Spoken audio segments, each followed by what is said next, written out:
যখন দ্বিতীয়বার সিঙায় ফুৎকার দেওয়া হবে তখন মানুষগুলো সব নিজেদের কবর থেকে বেরিয়ে নিজেদের মালিকের দিকে ছুটতে থাকবে। তারা হতভম্ব হয়ে একে অপরকে বলবে, হায় কপাল আমাদের, কে আমাদের ঘুম থেকে এমনি করে জাগিয়ে তুলল? এ সময় ফেরেশতারা বলবে, এ হচ্ছে তাই কিয়ামত। দয়াময় আল্লাহ তাআলা তোমাদের কাছে যার ওয়াদা করেছিলেন, নবী রসুলরাও এ ব্যাপারে সত্য কথা বলেছিলেন। মূলত এই কিয়ামত অনুষ্ঠানটি সিঙার এক মহা গর্জন ছাড়া আর কিছুই নয়। এই গর্জনের পর সাথে সাথে সবাইকে হাসরের ময়দানে আমার সামনে এনে হাজির করা হবে। অতঃপর ঘোষণা হবে, আজ কারো প্রতি বিন্দু মাত্র জুলুম করা হবে না। আজ তোমাদের শুধু সেইটুকুই প্রতিদান দেয়া হবে যা তোমরা দুনিয়ায় করে এসেছ।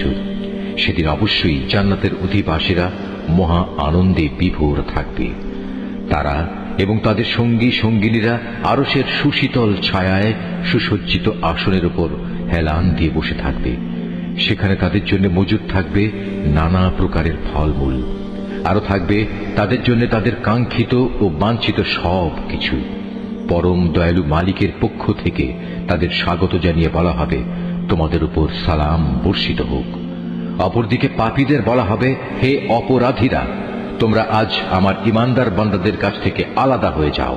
হে বনি আদম, আমি কি তোমাদের এ মর্মে নির্দেশ দেইনি যে তোমরা শয়তানের গোলামি করো না? কেননা সে হচ্ছে তোমাদের প্রকাশ্য দুশমন। আমি কি তোমাদের এ কথা বলিনি তোমরা শুধু আমারই ইবাদত করো? কেননা এটি হচ্ছে সহজ সরল পথ।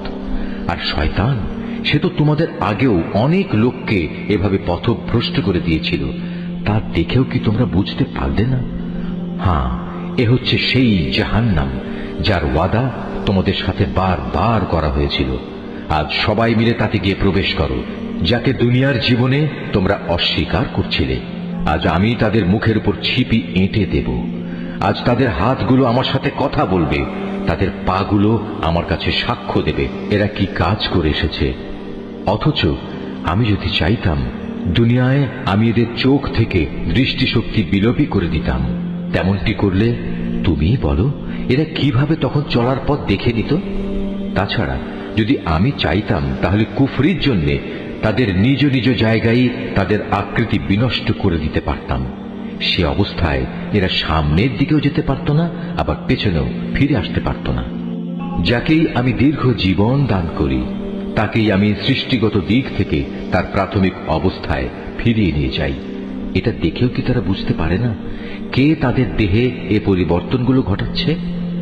তোমরা এও জেনে রেখো, আমি এ রসুলকে কাব্য রচনা শেখাইনি এবং এটা তার নবী মর্যাদার পক্ষে শোভনীয় নয়।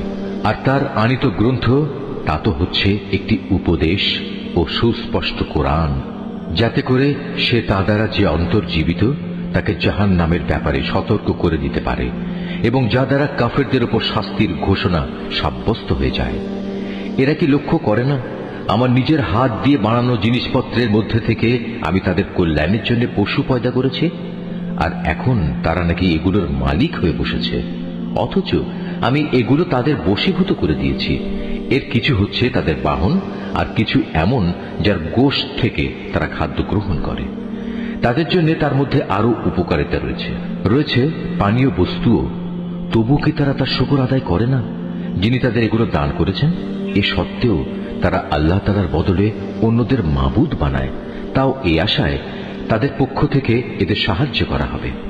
অথচ তারা তাদের কোন রকম সাহায্য করার ক্ষমতাই রাখে না, বরং কিয়ামতের দিন তাদের সবাই দলবদ্ধভাবে জাহান্নামে এসে জড়ো হবে।